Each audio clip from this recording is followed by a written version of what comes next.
Final পরীক্ষার প্রস্তুতি চলছিল। ঠিক তখনই তার বাবা হঠাৎ তাকে সেখান থেকে টেনে নিয়ে গেলেন। বের হওয়ার আগে তিনি বাকি বাচ্চাদের বললেন, বৃষ্টি আসছে, সবাই বাড়ি চলে যাও। গাড়ি দ্রুত গতিতে রাস্তায় ছুটছিল।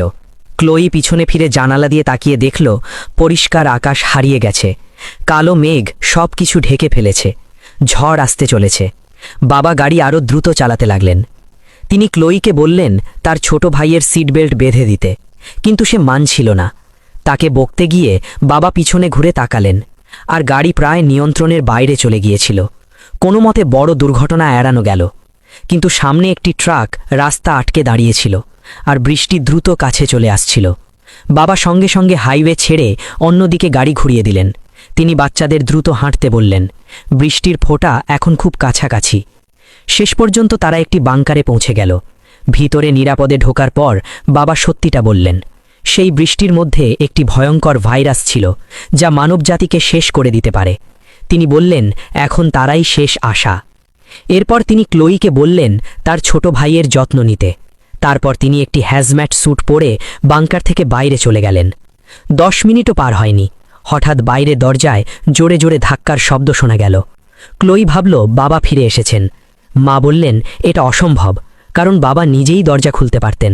কিন্তু মা পিছনে ফিরে তাকাতেই দেখলেন ক্লোয়ি আর তার ভাই নেই।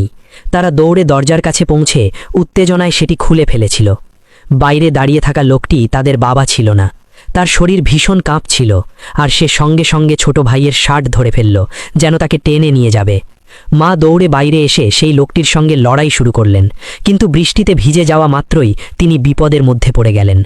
ভয়ে ক্লোয়ি শুধু একটাই কাজ করল, সে দরজা বন্ধ করে দিল এবং মাকে বাইরে রেখে দিল।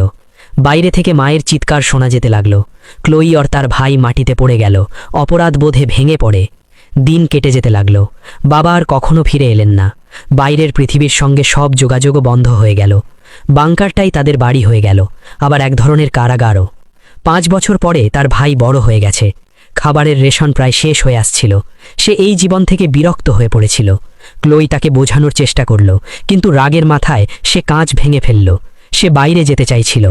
শেষ পর্যন্ত বাধ্য হয়ে ক্লোয়ি স্যুট পরল, সাহস জোগাড় করল এবং দরজা খুলল। বাইরে কেউ ছিল না, না খাবার, না মানুষ, কিছুই না। সে ফিরে এসে সব সত্যি কথা বলল।